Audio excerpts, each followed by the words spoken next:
In the beginning of the movie, we are shown a woman and a man on a date by the pool. Based on their conversation, we learn that they are both lifeguards at the park, and their names are Cindy and Brad. After their shifts end, instead of going home they linger around the premises to spend time together, and cozy up on top of the waterslide. Not long after, a figure carrying a machete comes up to them, and brutally murder the two. Some time later, the 2018 graduating class of Valley Hills High School are planning to hold their graduation event. They plan for the event to take place at a water park called Wet Valley. The idea was spouted by Alice, a Valley Hills High School alumni who was also the one who came up with the entire event. Much like every other graduation event, all the seniors are excited about spending time together. Not only that they'd get to swim and ride water slides, they also plan to stay at the water park for 3 days. It is now that we get introduced to our protagonist, Josh. He and his friends, Chad and Slim, started a band called the Blades, and they would perform sometime during the event. Later on, an old man named Conrad comes up to them. He tells them that he works as both caretaker and maintenance technician at the water park. Despite having worked there for 35 years, he is still up and kicking. Several hours later, Josh, who are in the midst of practicing with his friends, happen upon Kim, who apparently is Josh's ex, who now works as a lifeguard. The small talk shared between Josh and Kim appear to render Kim's current boyfriend Tommy jealous. Well, if you think about it, it pretty much makes sense why he would feel that way, given the way his girlfriend came at her ex. In the next scene, we get introduced to Michael, who receives a call from his son, Josh, the protagonist. During the call, Josh deliberately asks his dad to come to the water park to watch him perform. We then get introduced to one of the people in charge of the park, Priscilla. She is a 1992 graduate of Valley Hills High School. Slim tells that he heard a rumor circulate amongst the students about Priscilla supposedly choosing one graduate to have sex with each year. The rest of the class are now enjoying the water park's main attraction, that is a set of really high and long waterslide tunnels. All is good so far, and nothing appears out of the ordinary, at least until several bratty teens decide to go down the slide, with a bottle of liquor in hand.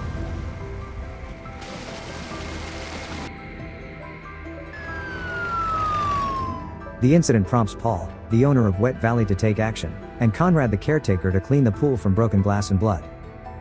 In the afternoon, Kim and Tommy happen to come across Josh, who are hanging out with Chad and Slim. Josh's friend summoned Tommy to ask him to look for a cord extension. While Tommy get busy setting up the speaker and microphone cables, Josh opts to seize his opportunity to be alone with Kim in another area. Alone and sneaking behind Tommy's back, Kim and Josh start hooking up. Meanwhile, Josh's dad is having dinner with Priscilla.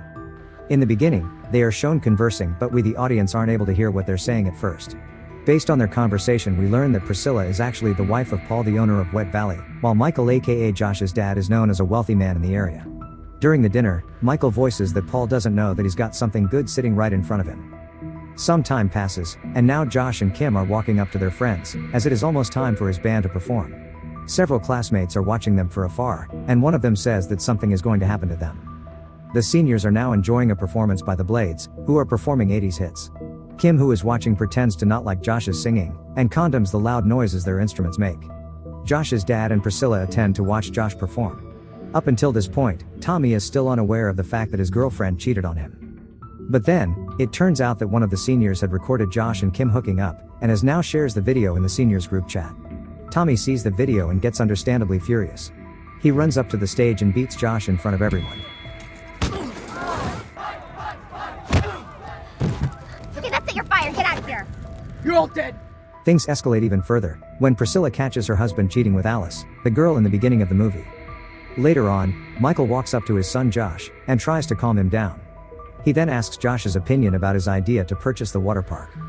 Unbeknownst to them, Alice is eavesdropping and she heard everything. She proceeds to find Paul and reprimands him for negotiating to sell the water park. Alice, who is Paul's mistress, is insecure as she feels that Paul might leave her after receiving the money he earns from the negotiation. The drunk Paul assures her that there is no way he would sell the water park as it is his only source of income. Several hours after, all the seniors are resting up for the night, and no one is out and about, except for one person who breaks into one of the water slides to install a pair of large metal blades, arranged in an X shape inside. Even worse, on the next day, Michael, who is walking around surveying the area, is apparently being followed by a mysterious figure. Stop it! Ah! What? Anything you want! I'll give you whatever you want! What do you want? Michael gets shot in the leg and is then taken to the shed.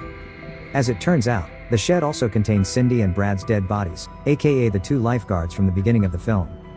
In the next scene, we learn that Tommy has been fired from his job, and Kim just dumped him. Shortly after, Conrad comes up to him, and tells him that Kim no longer cares for him. However, Tommy still holds out hope because he loves her. After lunchtime, Conrad the water park caretaker runs the water that goes down the water slides. At this point, no one is aware of the metal blades inside one of the slides. Meanwhile, Priscilla, who also works there, opts to spend her time hooking up with Slim instead of doing her job. In the afternoon, all the seniors are excited to participate in a fun competition with a $500 prize. They would be split into teams, and will compete for the fastest to slide down the water slides. Naturally, Josh teams up with Chad and Slim. However, Slim is still nowhere to be found. They instead see Tommy, who suddenly comes up to them despite having been fired from his job. Tommy tells them that he comes not as an employee but as a visitor now, and he is also taking part in the competition. The rest of the seniors don't seem too fond of the idea and won't let him join. With Slim still nowhere in sight, Josh and Chad decide to ask him to team up with them. Not long after, Tommy, who had nothing better to do than stand around, notices something amiss. He takes note of a trail of water leaking out of one of the slides. He also finds remnants of the water slide's material, meaning someone has poked holes at the slide. While all the seniors are lining up to get to the top of the slides, Conrad is chilling by the pool waiting for the competition to start. While this is going on, Tommy, who is now convinces that one of the slides has been tampered with, begins trying to discourage everyone from going down the slides. Unfortunately, the seniors brush him off as they already think of him as a party pooper for what he did the other night. In mere minutes, the competition is about to begin by the event organizers and the pool caretakers. To ensure everything would go well, Priscilla communicates with Conrad, who is guarding below. Of course, neither are aware of the blades installed inside one of the slides. Tommy is relentless. He still tries to inform Paul and Priscilla that everyone's in danger. Unfortunately, nobody believes him, and the competition commences. One of the annoyed seniors even pushed Tommy down the slide.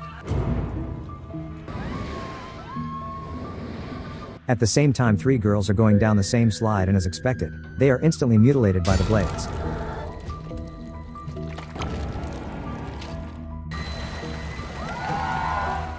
Below, the water coming out of slide number 3 has turned red, followed by mutilated limbs sliding down. The rest of the visitors shriek in horror, while Conrad sprains his ankle, while he rushes down his lifeguard seat.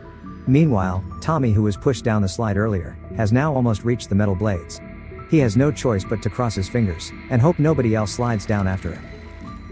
At the same time, Conrad immediately tells Priscilla to stop the competition.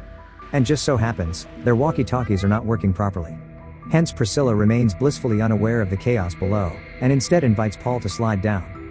Paul takes the doomed slide number 3. At the same time, Josh now rushes upstairs, and asks everyone to stop going down the slides. Paul, who is in the midst of going down the slide, proceeds to try to keep from sliding down further.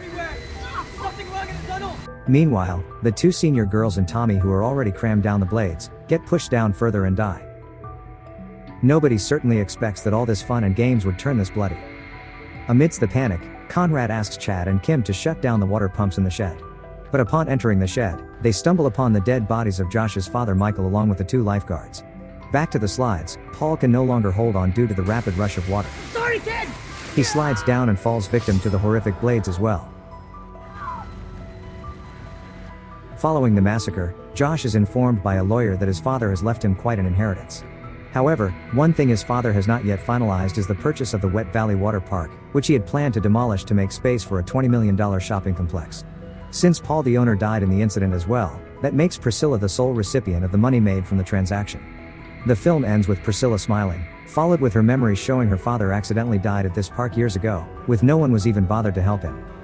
She witnessed the entire thing when she was still a girl, and we can conclude that the culprit behind all the 2018 tragedy is Priscilla.